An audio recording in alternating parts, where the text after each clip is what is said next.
बाबा बिसु राउत 4 लेन के समीप नवगछिया मधेपुरा बॉर्डर पर हुए सड़क हादसे में 2 लोगों की मौके पर ही मौत हो गई। वहीं आधा दर्जन लोग गंभीर रूप से घायल हो गए। मृतक की पहचान कटिहार के कुर्सेला निवासी बसंत शाह और पूर्णिया के मोहनपुर निवासी सुबोध सिंह के रूप में हुई है। घायलों को बेहतर उपचार के लिए नवगछिया अनुमंडल अस्पताल से भागलपुर के मायागंज अस्पताल रेफर कर दिया गया। मामले को लेकर बताया जा रहा है कि तेज रफ्तार हाईवा ने यात्रियों से भरी ऑटो में टक्कर मार दी। इस दौरान भागने के क्रम में हाईवा चालक ने कार में भी टक्कर मारी और फरार हो गया। ऑटो में कुल 9 और कार में 3 लोग सवार थे। ऑटो पर सवार 2 लोगों की मौके पर ही मौत हो गई, जबकि 4 लोग घायल हो गए। वहीं कार सवार 2 लोग गंभीर रूप से घायल हो गए। सभी घायलों की स्थिति गंभीर है। घायलों की पहचान चौसा मधेपुरा निवासी अमित कुमार, मुरली रंगरा के रंजीत कुमार, मोहनपुर पूर्णिया के सबनम देवी, मुरली रंगरा के दिलखुश कुमार, रुपौली पूर्णिया के अजय राय के रूप में हुई है।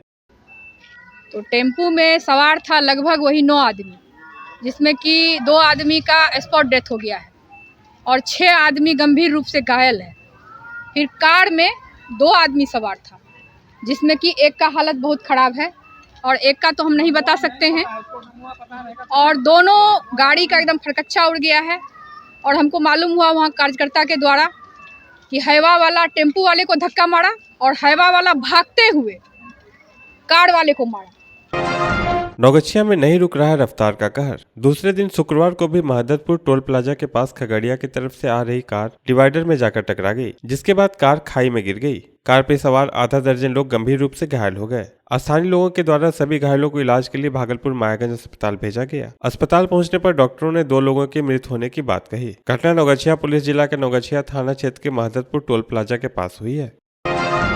कृषि व्यवसाय कौशल को नई दिशा देने के लिए बीएयू में 2 दिवसीय राष्ट्रीय संगोष्ठी का आयोजन विधिवत उद्घाटन के साथ शुक्रवार 25 नवंबर को प्रारंभ हो गया। संगोष्ठी का विषय कृषि उद्यमियों और कृषि स्टार्टअप के माध्यम से विकास, लाभ प्रदाता और स्थिरता के लिए कृषि व्यवसाय कौशल को परिवर्तित करना रखा गया है। इस संगोष्ठी में कृषि विशेषज्ञों के साथ साथ देश के 10 राज्यों से 160 से अधिक शोधार्थियों ने भाग लिया। इसके अलावा कृषि उद्यम और स्टार्टअप की प्रदर्शनी भी लगाई गई। कार्यक्रम का उद्घाटन मुख्य अतिथि सुनील कुमार सिंह, भूतपूर्व कृषि उत्पादन आयुक्त एवं सदस्य प्रशासनिक तकनीकी भू संपदा अपीलीय न्यायाधिकरण पटना बिहार द्वारा मंचासीन अन्य अतिथियों के साथ संयुक्त रूप से दीप प्रज्वलित कर किया गया। इसके उपरांत तकनीकी सत्र के आयोजन की शुरुआत हुई। कार्यक्रम की अध्यक्षता बीएयू के कुलपति डॉक्टर अरुण कुमार ने किया। संगोष्ठी में जलवायु अनुकूल खेती, उत्पादन एवं उत्पादकता बढ़ाने की प्रक्रिया, बाजार क्षेत्र विस्तार, डिजिटलाइजेशन, वर्चुअल मार्केटिंग, कृषि व्यवसाय को उन्नत बनाने के लिए आर्टिफिशियल इंटेलिजेंस का उपयोग, पोषण और स्थायी आजीविका सुरक्षा जैसे विभिन्न महत्वपूर्ण विषयों पर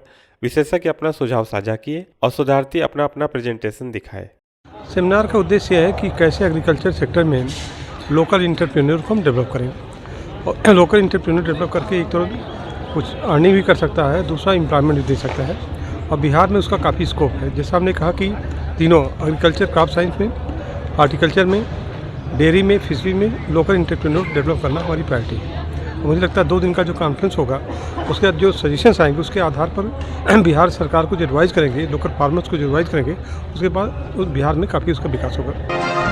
भागलपुर में दुष्कर्म पीड़ित महिला को 5 दिनों से प्रशासनिक अधिकारियों के दफ्तरों के चक्कर लगाने पड़ रहे हैं। आलम यह है कि 3 बच्चों की मां के साथ दुष्कर्म जैसी घटना को अंजाम दिया जाता है, लेकिन पुलिस सिर्फ मूक दर्शक बनी रहती है। वहीं मामले को लेकर पीड़ित महिला ने बताया कि 21 नवंबर की देर शाम उसके देवर मोहम्मद गुरफान ने चाकू का भय दिखाकर उसके साथ दुष्कर्म कर लिया। मामले के संदर्भ में उसने पहले इसकी शिकायत अपने ससुराल वालों से की, लेकिन उसके पति मोहम्मद रिजवान सहित उनके ससुराल वालों ने उसकी एक नहीं सुनी। हालांकि नजदीकी थाने के अलावा पीड़िता महिला थाने भी पहुंची, लेकिन महिला थाना प्रभारी रीता कुमारी ने उसकी एक नहीं सुनी और थाने से निकल जाने को कहा, जिसको लेकर शुक्रवार को महिला अपने 3 बच्चों समेत सीनियर एसपी बाबूराम के पास पहुंची और मामले में उच्च स्तरीय जांच कर कार्रवाई की मांग करने लगी। पीड़िता ने कहा है 4 दिन बीत जाने पर भी उनका मेडिकल जांच नहीं हो पाया है। उनको ऐसा लगता है कि इसमें उसके पति और ससुराल वालों के साथ साथ पुलिस की भी मिलीभगत है।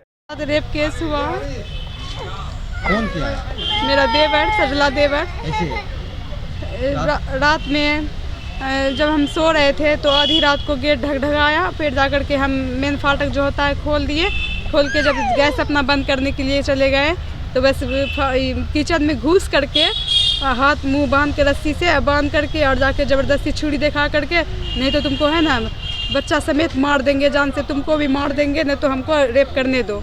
अरे हम यहाँ महिला थाना हम जब गए तो जाकर के महिला थाना में बोली क्या कि ऐसा हो जाता है तो क्या शादीशुदा है ना, ऐसा हो ही गया तो क्या हो गया। महिला थाना में जो मैडम लोग हैं, जितनी भी मैडम है, सब बोली हमको ऐसे। आपका मजाक उड़ाया गया। जी।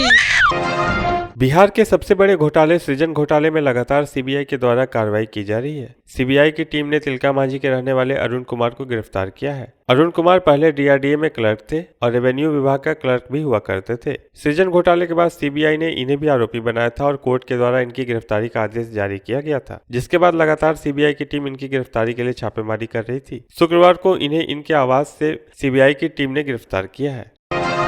नवगछिया अनुमंडल के गोपालपुर प्रखंड अंतर्गत सैदपुर गांव निवासी सेवानिवृत्त ब्रिगेडियर संगम झा का निधन उत्तर प्रदेश नोएडा के स्थित उनके घर पर हृदय गति रुकने के कारण हो गया। उनके निधन पर गोपालपुर प्रखंड सहित पूरे सैदपुर गांव में शोक की लहर दौड़ गई। ब्रिगेडियर संजय कुमार झा के परिजनों को सांत्वना देने वालों की दिन भर भीड़ लगी रही। परिजनों से मिली जानकारी के अनुसार संगम कुमार झा वर्ष 1982 में सैनिक स्कूल तिलैया से एनडीए पास कर सैनिक सेवा में अपना योगदान दिए थे। वह पढ़ने में मेधावी होने के कारण कभी पीछे मुड़कर नहीं देखे। उनकी दो संतानें हैं, किशन और शिल्पा झा, जो राजस्थान में इंजीनियरिंग पद पर कार्यरत है। ब्रिगेडियर वर्ष 1986 में सेकेंड लेफ्टिनेंट पद पर कार्यरत होने के दौरान दिल्ली के राजपथ पर सलामी का भी नेतृत्व कर चुके हैं। ये देश के कई हिस्सों में सैन्य अधिकारी के रूप में कार्य किए हैं। इनके निधन पर इनके भाई, इनकी मां एवं परिजनों ने गहरा शोक व्यक्त किया। परिजनों ने बताया कि वो डोगरा रेजिमेंट फैजाबाद में भी कार्य कर चुके थे। उनका पार्थिव शरीर अपने आवास सैदपुर पहुंचा, जहां सेना के जवानों ने गार्ड ऑफ ऑनर दिया। वहीं भारत माता की जय के नारे से पूरा गाँव गूंज उठा।